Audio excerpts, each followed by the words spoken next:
काठमाडौँ उपत्यकाभित्र कृषि व्यवसाय अपनाउँदै आएका कृषकहरू अर्ग्यानिक गोलभेडा खेतीप्रति आकर्षित हुँदै आएका छन्। यहाँ न्यूनतम 2 रोपनीदेखि 10-15 रोपनी जग्गासम्ममा अर्ग्यानिक गोलभेडा खेती गरिँदै आएको छ। काठमाडौँ जिल्लाको उत्तर पश्चिम क्षेत्र साङ्ला गाविसमा अहिले अर्ग्यानिक गोलभेडा खेती गर्ने लहर चलेको छ। यस गाविसको वडा नम्बर 6 का स्थायी बासिन्दा यी वैकुण्ठ अधिकारीले आफ्नै घर वरपर 8 रोपनी भाडामा लिएर 2067 सालबाट अर्ग्यानिक गोलभेडा खेती गर्दै आएका छन्। यी कृषकले प्लास्टिक टनेल घर निर्माण गरी आधुनिक र उन्नत तरिकाले तरकारी खेती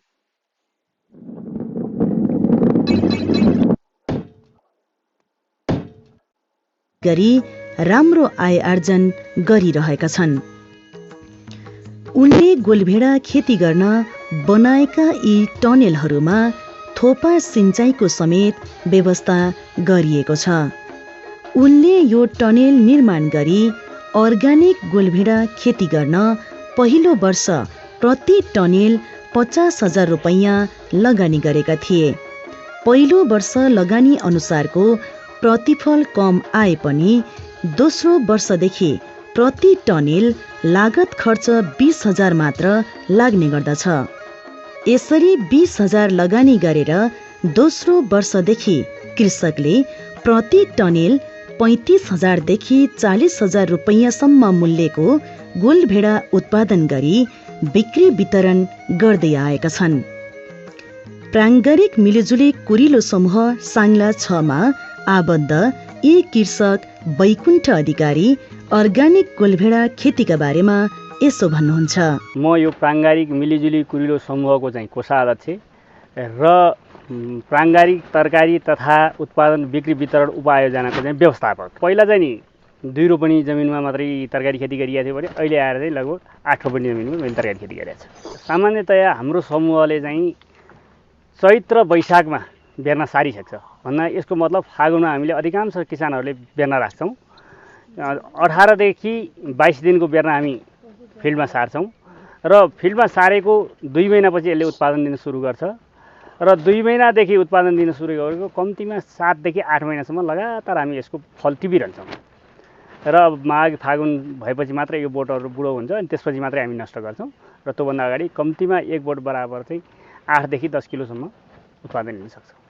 यी कृषकले साङ्ला 6 को 4 स्थानमा 8 रोपनी जग्गा भाडामा लिई अर्ग्यानिक गोलभेडा खेती लगाउँदै आएका छन्।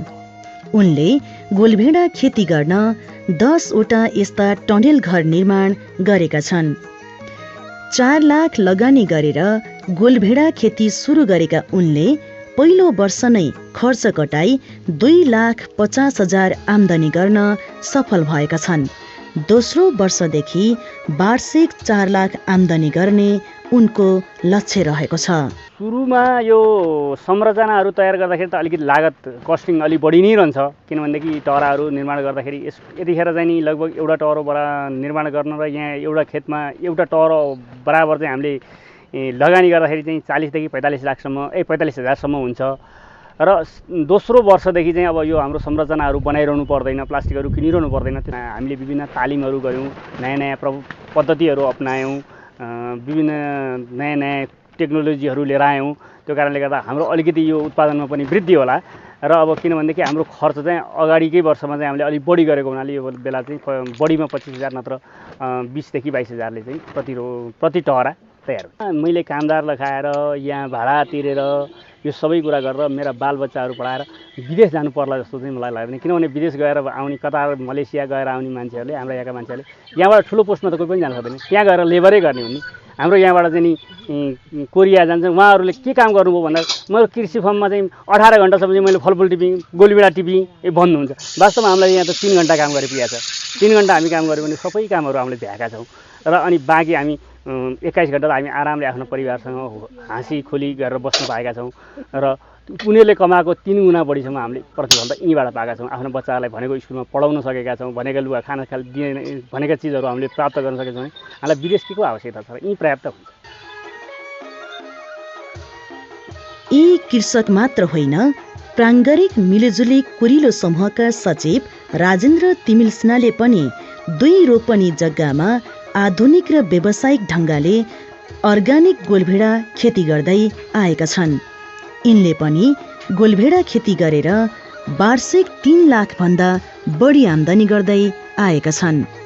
यो प्राङ्गारिक मिलिजुली कुरिलो समूह साङ्ला छ।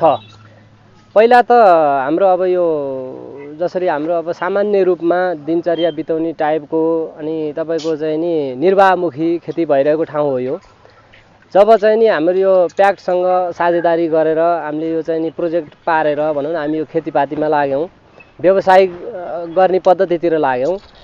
त्यसपछि हामीलाई उसले चाहिँ नि तपाईँको 22 लाख समथिङ उसको तर्फबाट 11 लाख समथिङ चाहिँ हाम्रो किसानको तर्फबाट भनेर चाहिँ हामीले एग्रिमेन्ट गऱ्यौँ। जसअनुसार हामीले पहिला त आर्थिक अभावका कारण ले गर्दाखेरि चाहिँ हामीले यो खेती अलि विस्तार गर्न नसकेको अवस्था थियो। जब प्याकले चाहिँ हामीलाई सहयोग गर्यो, सहयोग गरेपछि हामीले चाहिँ अब अहिले विगतमा भइरहेका डोके प्रथाहरू अनि चाहिँ नि निर्वाहमुखी खेतीहरू अनि त्यो चाहिँ अब हराउँदै गयो। व्यावसायिक खेतीतिर सबैजना किसानहरू लाग्नु भएको छ। अहिले चाहिँ अब पहिला सबैले एउटा टहरा खेती गर्ने निर्वाह गर्नेले चाहिँ अहिले चाहिँ 20-25 वटासम्म चाहिँ टहरा खेती गरेर गोलभेडाहरू अन्य तरकारीहरू उत्पादन गरिरहनु भएको छ।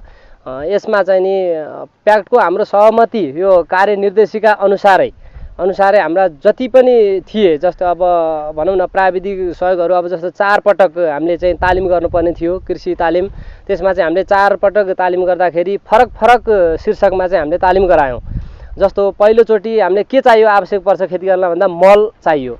मल गुणस्तरीय अर्गानिक मल कसरी बनाउने भन्ने विषयमा चाहिँ व्यवस्थित टाइपको चाहिँ नि हैन राम्रो पकाउने तरिकाहरू कसरी गराउने भन्ने विषयमा हामीले चाहिँ तालिम गरायौँ।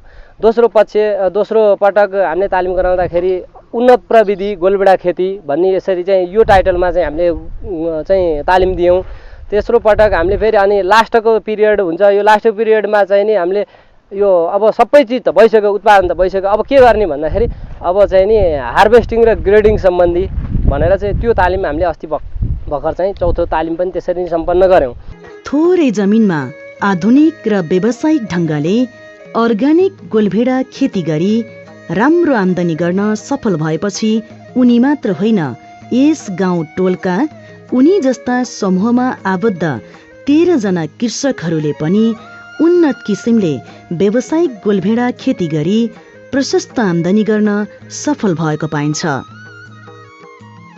Here are 3 pieces of advice from eToro users on how to trade safely during a period of सानो लगानी, थोरै मेहनत र धेरै आम्दानीका लागि गोलभेडा खेती आय आर्जन र रोजगारीको राम्रो माध्यम बनेको यहाँका कृषकहरू बताउँछन्। अर्गानिक गोलभेडा खेतीमा रासायनिक मल र कीटनाशक औषधिको प्रयोग गरिँदैन। गाई बस्तुको प्राङ्गारिक मल, कुखुराको मल, गडेउला मल, पिना र बोन मल प्रयोग गरिन्छ। रोग वा किराको प्रकोप लागे जैविक विषादीका रूपमा निमको तेल र गाईको पिसाब औषधिका रूपमा प्रयोग गरी किरा नियन्त्रण गर्ने तथा भगाउने गरिन्छ। त्यस्तै पासोको प्रयोग गरी किरा वा लार्भा मार्ने गरिन्छ। यसरी उत्पादन गरिएको तरकारी र गोलभेडा स्वादिलो, पोसिलो, छिट्टै नकोहिने, धेरै समय टिकाउ हुने र गुणस्तरीय हुने गर्दछन्। प्राङ्गारिक मल प्रयोग गरी गरिएको गोलभेडा खेतीमा रासायनिक मल प्रयोग गरी गरिएको खेतीमा जस्तै प्रशस्त उत्पादन हुने किसानहरू बताउँछन्। यस समूहका कृषकहरूले सम्झना र सृजना जातका गोलभेडा लगाउँदै आएका छन्। यी जातका गोलभेडाको एक बोटमा 4.5 किलोदेखि 9 किलोसम्म फल लाग्ने गरेको छ।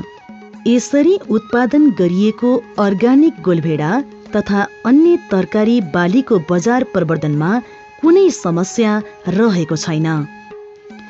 समूहद्वारा सञ्चालित ताजा तरकारी सङ्कलन केन्द्रमा दैनिक तरकारी सङ्कलन गरी बिक्री वितरण हुँदै आएको छ। यहाँ उत्पादित अर्ग्यानिक गोलभेडा र अन्य तरकारी बालजु स्थित कृषि उपज बजार र कालीमाटी स्थित कालीमाटी फलफुल तथा तरकारी विकास समितिमा पुर्याई बिक्री वितरण हुँदै आएको छ। हामीले गोलभेडा अर्ग्यानिक खेती लगायत विभिन्न टनेलहरूबाट चाहिँ गोलभेडा किनेर चाहिँ बिक्री वितरण गरिरहेको अवस्था छ। साङ्ला खोलाको बढी मात्रामा छ अहिले र धर्मस्थलीतिर पनि विभिन्न टनेलहरू छन्। हामीले सबै नै खरिद गरिरहेको अवस्था छ। गोलभेडा लगायत अन्य जे उत्पादन भएको छ त्यो पनि हामीले खरिद गरिरहेकै अवस्था छ। प्राङ्गारिक मिलिजुली कुरिलो समूह साङ्ला 6 कृषक समूह संस्था जिल्ला कृषि कार्यालय काठमाडौँमा दर्ता गरी स्थापना गरेका थिए।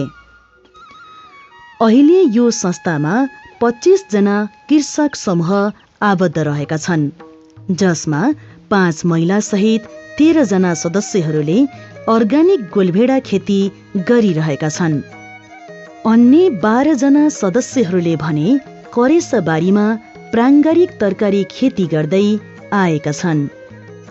यस समूहले 65 रोपनी जमिनमा प्राङ्गारिक तरकारी खेती गर्दै आएका छन्।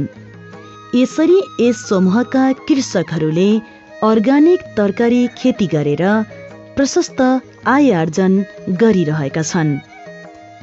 यस समूहको तरकारी खेती र संस्थाका बारेमा थप जानकारी दिँदै संस्थाकी अध्यक्ष सविता कार्की यसो भन्नुहुन्छ। प्राङ्गारिक मिलिजुली कुरिलो समूह 2063-64 दर्ता भई करिब त्यतिखेर चाहिँ 7 जना मेम्बरहरू हुनुहुन्थ्यो र अहिले चाहिँ टोटल 25 जना सदस्यहरू हुनुहुन्छ र त्यसमध्ये पनि 13 जना सदस्यहरू चाहिँ सक्रिय रूपमा लागिरहनु भएको छ। यस समूहमा सबैभन्दा पहिला चाहिँ 17 रोपनी जग्गाबाट चाहिँ स्टार्ट सुरु गरेको हो हामीहरूले, तर अहिले चाहिँ टोटल सम्पूर्ण सदस्यहरूको हेरिकन 65 रोपनी जग्गामा चाहिँ हामी गोलभेडा खेती अथवा व्यावसायिक प्राङ्गारिक खेती गरिरहेका छौँ। हामीले चाहिँ गड्योला मल अथवा प्राङ्गारिक मलहरू नै युज गरेर नै उत्पादन गरिरहेको छौँ। यदि किरा फट्याङ्ग्राहरू लाग्यो भने चाहिँ हामीले जैविक औषधिहरू प्रयोग गर्छौँ, विषादी चाहिँ प्रयोग गर्दैनौँ। अहिले चाहिँ हाम्रो समूहमा 13 जना सदस्यहरू मात्र सक्रिय रूपमा यस व्यावसायिक खेतीमा लागिरहनु भएको छ। त्यसैले हामीले चाहिँ सम्पूर्ण टोटल मेम्बर 25 जनालाई नै यो व्यावसायिक खेतीमा लाग्नको लागि प्रोत्साहन गरिरहेका छौँ। व्यावसायिक कृषि तथा व्यापार आयोजना प्याक्टले व्यावसायिक कृषि खेती गर्ने साना कृषक समूहहरूलाई बजारमुखी कृषि उत्पादन वृद्धिमा सहभागी हुन आर्थिक अनुदान सहयोग गर्ने जानकारी पाएपछि यो कृषक समूहले पनि प्याक्टको दोस्रो चरण प्रस्ताव आह्वानमा अनुदान सहयोगका लागि प्रस्ताव दर्ता गराएको थियो। यो समूह प्याक्टको दोस्रो चरण अन्तर्गत उप आयोजनामा छनौट भई अनुदान सहयोग प्राप्त गर्दै आएको छ। यस समूहले 33,93,428 रुपैयाँ कुल लागतमा उप आयोजना सञ्चालन गर्दै आएको छ। यसमा प्याक्टले 22,15,050 रुपैयाँ अनुदान सहयोग गरेको छ भने कृषक समूहले 11,78,378 रुपैयाँ लगानी गरेछन्। यो उप आयोजना 2069 असार 30 गतेबाट यही 2071 असार 29 गते सम्पन्न हुँदैछ। यस समूहलाई प्याक्टले तेस्रो किस्ताको अनुदान रकम उपलब्ध गराइसकेको छ र अन्तिम चौथो किस्ताको अनुदान रकम उपलब्ध गराउने चरणमा रहेको छ। आयोजनाको बारेमा प्याक्टका आयोजना प्रमुख योगेन्द्र बहादुर कार्की भन्नुहुन्छ। यो 2009 यसरी सुरु भएपछि 2012 पछाडि यसको चाहिँ मध्यवर्ती मूल्याङ्कन गर्दा यसले सकारात्मक छोडेका प्रभावहरू, यसले जनजीवनमा ल्याएका परिवर्तनहरू, यसले हाम्रा कृषक समूह सहकारीहरू र कृषि व्यवसायमा ल्याएका आर्थिक स्तरका सुधारहरू र समग्रमा यसको चाहिँ सकारात्मक प्रभाव परेको देखेर चाहिँ विश्व ब्याङ्क र नेपाल सरकारले यसलाई चाहिँ 26 मिलियनबाट 82 मिलियन र अहिले चाहिँ हामी यही आर्थिक वर्ष साउनदेखि नै हामी चाहिँ 75 जिल्लामा यो परियोजना सञ्चालनमा छौँ। अहिलेसम्मका हाम्रा गतिविधिहरू हेर्दाखेरि यो सकारात्मक रूपमा गइरहेछ र यसले चाहिँ खास गरी यो परियोजनाले हामीले पूरक अनुदानको अलावा चाहिँ बजारहरू निर्माण गर्ने कार्यहरू, एग्री बिजनेस इनोभेसन सेन्टर बनाउने कार्यहरू, फ्युमिगेसन चेम्बर बनाउने कार्यहरू, एसपीएस सम्बन्धी रिक्वायरमेन्टहरू खास गरी खाद्य प्रविधि र गुणनियन्त्रण विभाग, पशु विभाग र कृषि विभागका त्यो सम्बन्धीका कार्यहरू चाहिँ तदाकतुरका साथ गरिरहेछ। समग्रमा हेर्ने हो भनेदेखि कृषि क्षेत्रको व्यवसायीकरण, कृषि क्षेत्रको आधुनिकीकरण, कृषि क्षेत्रको चाहिँ मेकानाइजेसन गर्नको लागि यो परियोजना एउटा कोसे ढुङ्गाको रूपमा चाहिँ सहयोग गर्दै आएको छ भन्दामा कुनै अप्ठ्यारो नपर्ला, अर्थात् यसले चाहिँ ठुलो भूमिका निर्वाह गरिरहेको छ। धेरै तरकारी खेतीहरूमा तरकारीमा चाहिँ खास गरी पेस्टिसाइडको युजहरू भयङ्कर भइरहेको छ भन्ने कुराहरू आइरहेछ। यसमा चाहिँ कृषि विकास मन्त्रालय स्वयं मुख्य सचिवज्यू पनि निकै नै संवेदनशील हुनुहुन्छ, चिन्तित हुनुहुन्छ। यस विषयमा अर्ग्यानिकमा कसरी जान सकिन्छ भन्ने विषयमा चाहिँ आइपिएमको असाध्यै राम्रोसँग चाहिँ हामीले नर्वेजियन सरकारको सहयोगमा चाहिँ भइरहेकोमा चाहिँ अहिले फेरि चाहिँ प्याक्टबाट पनि चाहिँ आइपिएम प्रोग्रामलाई चाहिँ नेपाल सरकार कृषि मन्त्रालय अन्तर्गत कृषि विभागलाई सपोर्ट हुने किसिमले गइरहेको छ। यसको अलावा हामीले चाहिँ अहिले कालीमाटीमा चाहिँ यो कृषि विभाग र कालीमाटीको संयुक्त रूपमा सहयोगमा चाहिँ त्यहाँ आउने तरकारीहरूको चाहिँ कति मात्रामा चाहिँ यो पेस्टिसाइड युज भएको छ भनेर मापन गर्ने चाहिँ ल्याब इस्टाब्लिस भइसकेका छ। यो सम्बन्धी खास गरी अहिले काठमाडौँका नजिकैबाट आउने तरकारी आउने 3 जिल्लाहरूमा चाहिँ आइपिएमको विशेष प्रोग्रामहरू लाँदैछौँ।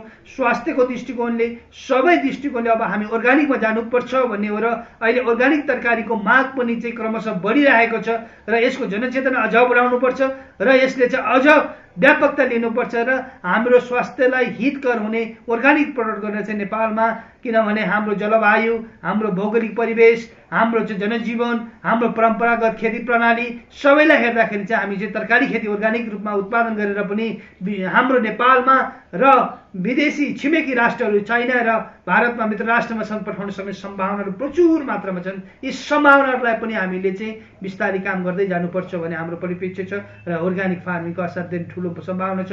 प्याक्टबाट सहयोग गरेका विभिन्न परियोजनाहरू मार्फत पनि अर्ग्यानिक खेतीहरूको कामहरू भइरहेछ। त्यसलाई हामीले निहाल्दै जानुपर्छ, हेर्दै जानुपर्छ र यसलाई चाहिँ राम्ररी सञ्चालन गर्दै जानुपर्छ भन्ने हाम्रो परिप्रेक्ष्य, हाम्रो सोचाइ, हाम्रो धारणा र हामीले त्यसै अनुसार चाहिँ अपेक्षा राखेर कामहरू गर्दै आएको छ। यसरी प्याक्टले यस समूहलाई आर्थिक सहयोग उपलब्ध गराएपछि गत वर्ष कृषकहरूले 65,000 केजी अर्ग्यानिक गोलभेडा उत्पादन गरी स्थानीय बजारमा बिक्री वितरण गरेर 29,56,000 रुपैयाँ आम्दानी गर्न सफल भएको पाइन्छ। यहाँका समूहमा आबद्ध कृषकले व्यावसायिक रूपमा अर्ग्यानिक तरकारी खेती गर्न थालेपछि वरपरका उत्साहित किसानहरूले पनि देखासिकी गर्दै व्यावसायिक खेती गर्न थालेका छन्। यसरी यहाँ तरकारी खेती गर्ने लहर चलेको छ। गोलभेडाको कुरा गर्दाखेरि चाहिँ असाध्यै धेरै